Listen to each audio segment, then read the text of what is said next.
तुम्हारे अंदर बुराई भरी है तो बुराई की डकार आ रही है, तुम्हारे अंदर निंदा इतनी भर गई कि निंदा की डकार आ रही है, तुम्हारे अंदर इतना गंदगी भर गई कि तुम्हें कोई दुनिया का कोई व्यक्ति अच्छा ही नजर नहीं आ रहा, क्योंकि तुम्हारे अंदर बुराई की डकार आ रही है। वो केवल अंदर जो भरा है उसी की डकार प्रकट।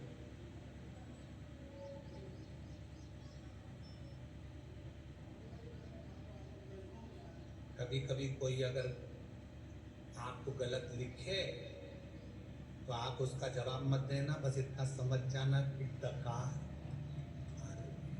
इसके अंदर ईर्ष्या कितनी भर गई जो डकार गलत लिख रहा है, गलत सोच रहा है, गलत विचार कर रहा है, गलत दृष्टि रख रहा है, गलत विचार से सराबोर हो रहा है, उसके अंदर भरा कितना है, उसके अंदर भरा क्या।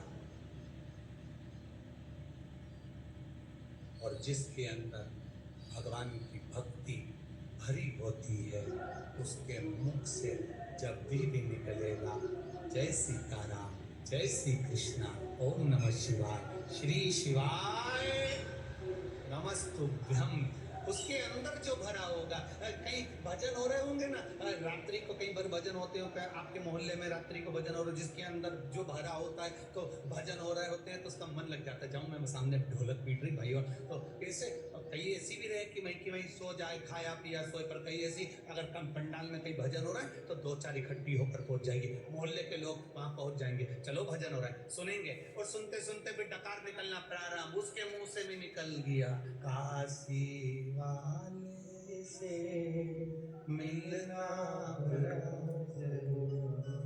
डमरू वाले से मिलना बड़ा।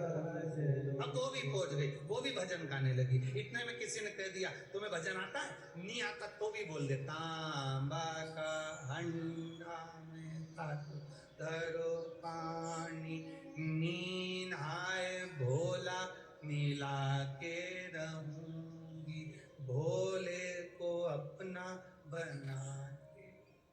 ये भजन के चक्कर में भी कई बार लड़ाई हो जाती है। एक बार हमारी कथा थी मध्य प्रदेश के बुधनी में।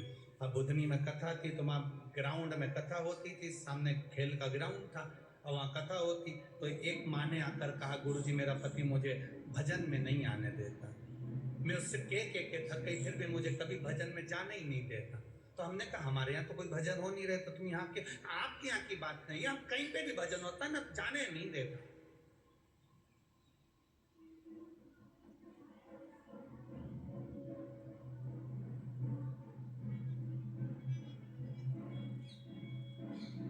हमने कहा तेरे पति को लेके आना, वो अपने पति को लेके आ गई कथा में।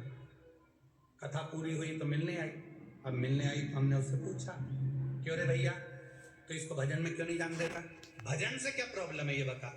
कि नहीं जाने दूंगा तो नहीं जाने दूंगा, आप महाराज हो, आपका आदर है, सम्मान है, पर इसको मैं भजन में नहीं जाने दूंगा। हमने कहा बता तो दे कि क्यों नहीं जाने देगा। बस नहीं जाने। अरे तो क्यों नहीं जाने देगा? अरे गुरु जी जब भी भजन में जाती है शंकर जी का एक ही भजन गाती है, कैलाश पर्वत पे जाके रहूंगी, भोले को अपना बना के रहूंगी। तो हमने कही इस भजन से तो तकलीफ क्या है? बस तकलीफ एक ही है, हमारे पड़ोस में भोला रहता है, इसलिए इसको भजन में नहीं जाता, कुछ नहीं। वो भोला चाट वाला ठेला लगाता है। तो मैंने कहा जी जी तेरे हाथ जोड़ू, तू आज के बाद ये भजन मत गाना। कि नहीं गाऊंगी, नहीं गाऊंगी। फिर कौन सा गाएगी?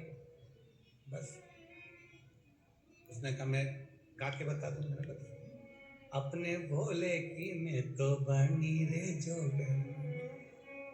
इतने में फिर वो भयंकर चिल्ला छोट चालू कर। हमने कहते तो भोले ही मिले, जब देखो जब भोला का भजन का, शिव जी का गा ले, शंकर जी का गा ले, भोला मत बोल। तो ठीक है मैं चेंज कर दूंगा। इसमें क्या सोचना महाराज, बड़ी बड़ी बड़ी विडंबना है कई लोगों की। कई बार विचित्रता में आता। अब भगवान गणेश जी महाराज बड़ा सा रूप रखकर भोजन करने के लिए गए। इसको अभिमान था, बहुत बहुत विचित्र। जो डकार अंदर भरी हुई है, जो भोजन भरा हुआ, जो चीज अंदर भरी है वो डकार में निकलती है। ईर्षा भरी होगी, ईर्षा निकलेगी। नफरत भरी होगी, नफरत निकलेगी। आपके शब्दों में, आपकी वाणी में, आपकी लेखनी में वो सामने प्रकट होगी जो आपके अंदर भरा।